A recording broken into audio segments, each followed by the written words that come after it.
Well, well, well. The trailer for Avengers Doomsday just leaked. It's not really a trailer. It's more of like a teaser. It's not even really a teaser. It's like 6 shots total. And I can't show it here, obviously, but I would love to just talk about it for a second. But first, check out this picture I took today. Look at this.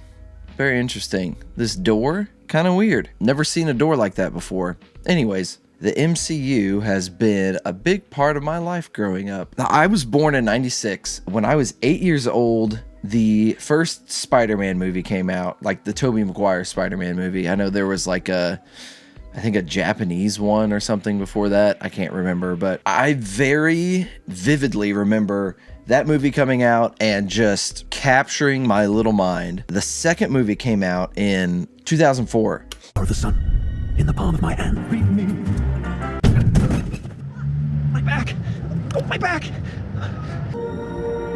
I will not die, monster. So I was 10 years old when that came out, and I remember like walking out of the theater with my parents, and I was like skipping and like, now you see why I love Spider-Man so much? Like, he's so cool. Like, he's great. You serious? And little did I know that was like one of the greatest superhero movies to ever be made. I mean, in my mind, it was the greatest, but I had no idea like the cultural impact and all of that stuff. Pizza time. Then Iron Man came out in 2008, so I was 12 years old, and that's when it all started. That was when the official MCU universe started, even though all the other Marvel movies kind of eventually came into the fold and were a part of the MCU through like multiverse saga stuff. But yeah, and then the Hulk movie came out, and I'm rewatching all these right now with my kids. I think Hulk didn't even actually have a post-credit scene. Like Iron Man did. It was at the very end, Nick Fury came in, and then the Hulk movie didn't actually have a post-credit scene. It was just another scene like it was just the last scene in there when Tony Stark walks in and talks to Thunderbolt Ross. It's interesting.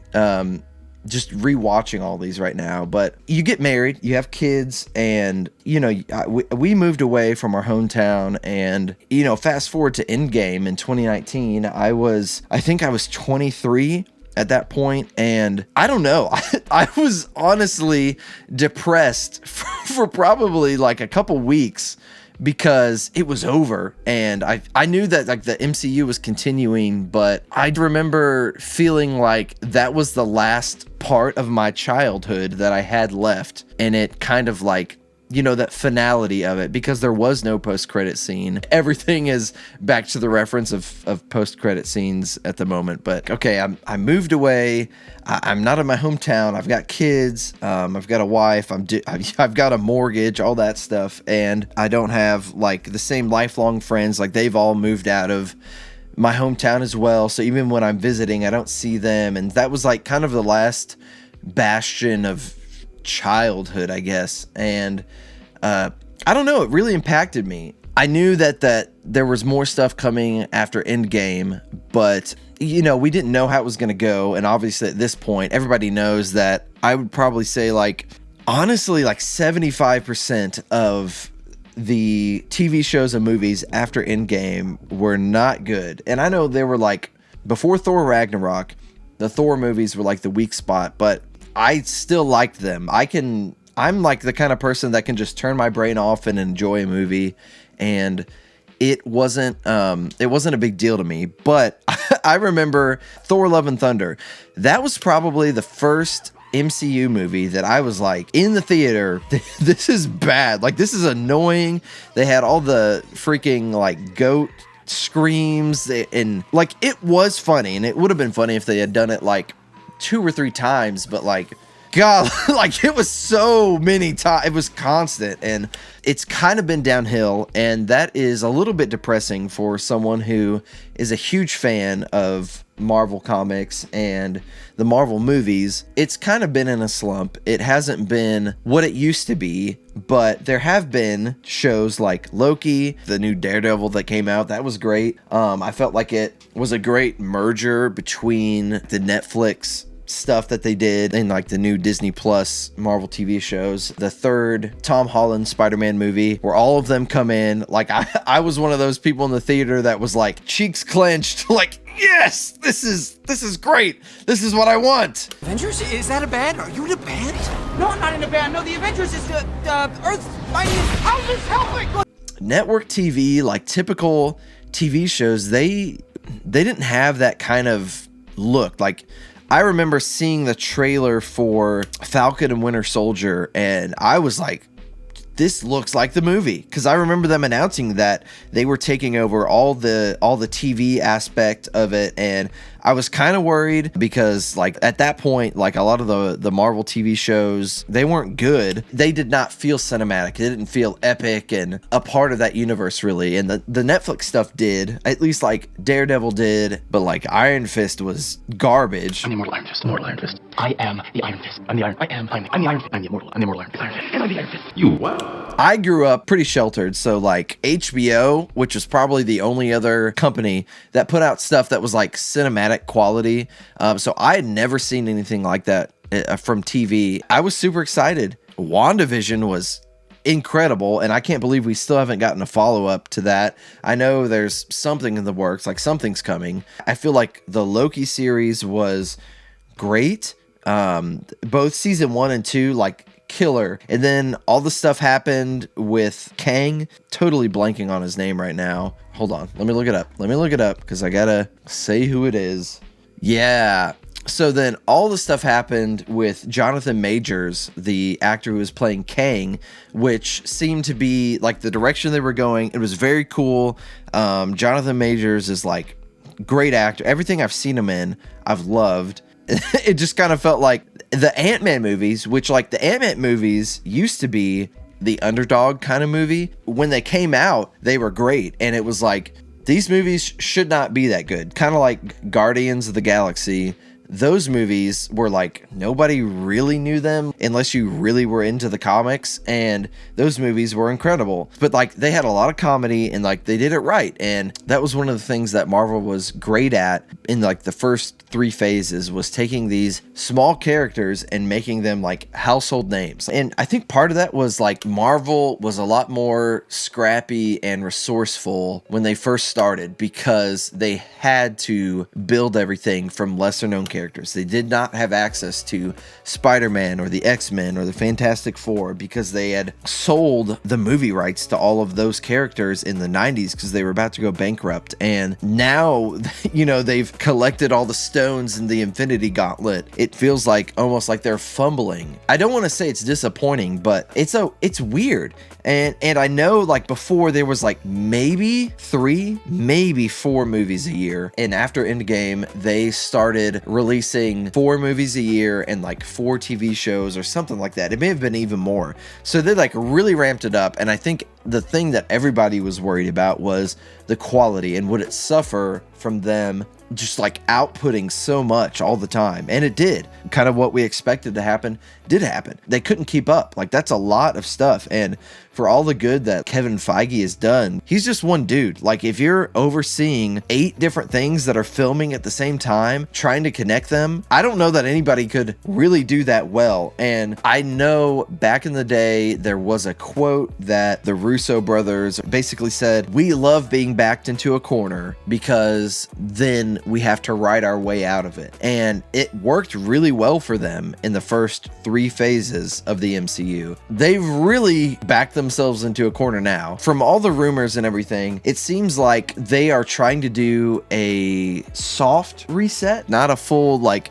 DC, like whole new universe, but they're trying to do a soft reset on the MCU with Doomsday and Secret Wars. And honestly, I think it's great because they need it. Like, I think the only franchise that needs it more is Star Wars. I don't think there's a single trilogy or a single franchise that would benefit more from just saying that, just it was just, that doesn't count. We're just going to restart. We're going to reset. Then Star Wars. These movies are all retconned and we're just going to start anew with episode 7. I just don't have the time to sink into all the other Star Wars stuff right now. Let's just go ahead before we get too much farther into it. I'm going to rewatch the Doomsday trailer. So I'm just going to describe what's happening right now. The only videos I found are like iPhone 3GS recording of this. You're not going to see it because I want to keep my channel up. It'd be great to have a run of more than 2 videos. Very, very slow, epic, cinematic Avengers theme. Somebody is kicking their kickstand up on their bike. It's obviously Steve Rogers. He's walking up to Peggy's house, like their house at the end of Endgame. He is setting down his Captain America uniform. He's holding a baby. Then it pans up to him. The epic Avengers theme is still going. Pans up to his face.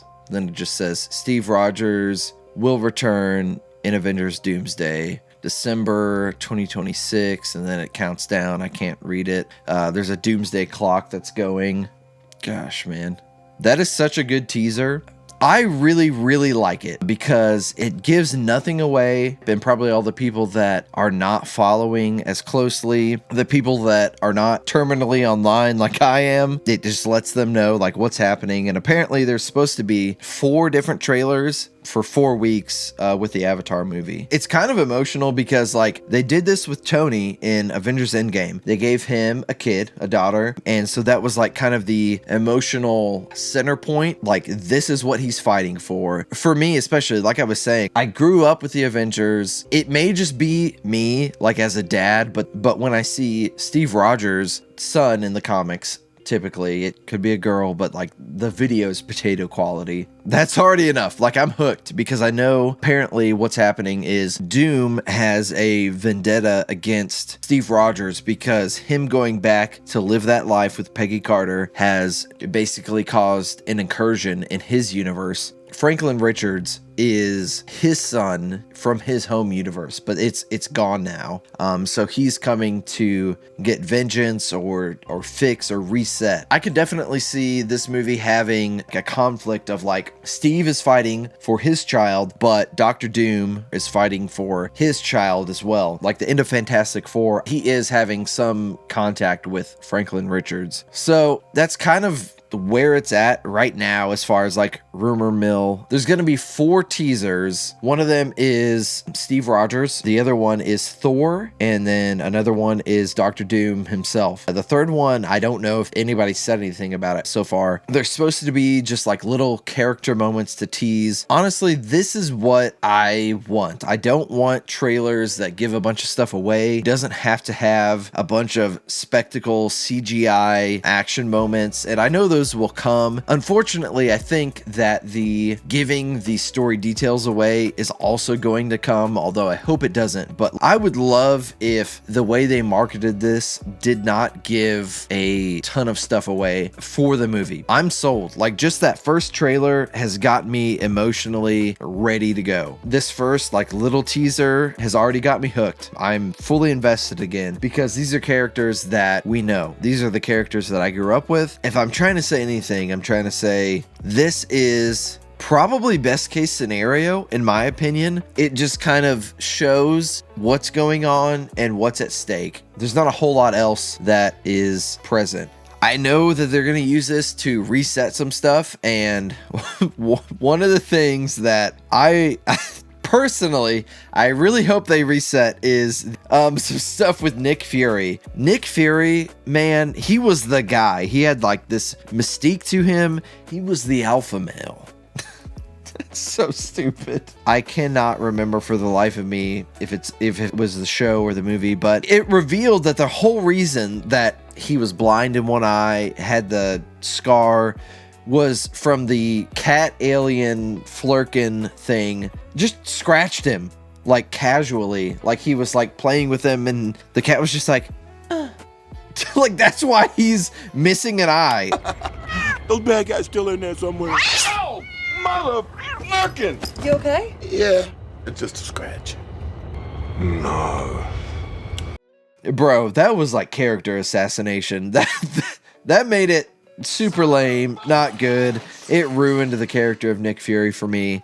And like any mystique that he had, any epic war story or whatever. So like number one of the list for me, undo the Nick Fury stuff. That being said, let's see what some people on Reddit are saying. Number one comment says, I'm curious to see the general audience's reaction because they have no idea Steve is coming back. I don't know. I think general audiences, people that aren't invested into the universe, are just gonna be like, oh, cool.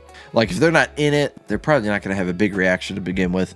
Okay, everything I have just ran out of storage, so I'm going to try to hurry and finish this up and buy a new hard drive. It blows my mind that we have effing iPhone 17s out now, and this is the best that we can get. For sure, I could not tell that there was a baby until the last maybe 2 seconds. It is crazy. I almost wonder if like somebody's sneaking in with like meta glasses or something to record in a very low light scenario or something like that. If it's real, it's very underwhelming with the amount of secrecy. All that to show Steve Rogers with a baby. I call BS. I think it's been pretty much confirmed by now that it is real. I don't feel like it's underwhelming. It's a teaser for a movie that is not coming out for another year. And they like just wrapped filming like a month or two ago or something like that. So there's definitely no like VFX finished or anything. Like this is probably about what you should expect as far as like visuals at this point. Why would they do the Steve reveal in the trailer? What wasted potential? I don't feel like it reveals that much. It's just like, yeah, so remember this thing that you were wondering about? Yeah, it does have consequences. Brought to you in 1 pixel. I can clearly see 3 pixels. Yeah, it's pretty bad. I mean, quality wise. That's just a couple things on Reddit. I don't want to take up too much more time with it because it's just speculation and other things that people are talking about. I think at this point we're pretty sure that this is the real trailer. Ultimately, this is probably what I wanted out of it. I just wanted to share my thoughts on it and just explain why this matters to me, why I'm excited, and maybe you guys can relate. I don't know. This is probably going to be the longest video on this this 1 minute and 6 second trailer, just because I provided my whole life story behind it. So let me know what you guys think, and all 2 of my subscribers, what's up with you guys? If you're like around the same age as me and you're just excited to see the next chapter in what's happening and maybe have some of the bad content removed and undone, retconned. Hey guys, real quick, this video took for freaking ever to record, so I'm gonna work on my hard drive space management and figure out a couple things to be able to record in a much more efficient way and get these videos out faster. So I guess at this point I should do the YouTuber thing and say make sure to like, comment, subscribe, and share this video with anybody else who you think might be interested in just hearing me yap about some things. So that's all. Goodbye. Let me know what you guys think in the comments, and if you want me to cover something else in this area, or if you guys have something else you want me to discuss or make a video about, let me know. That's all. Peace.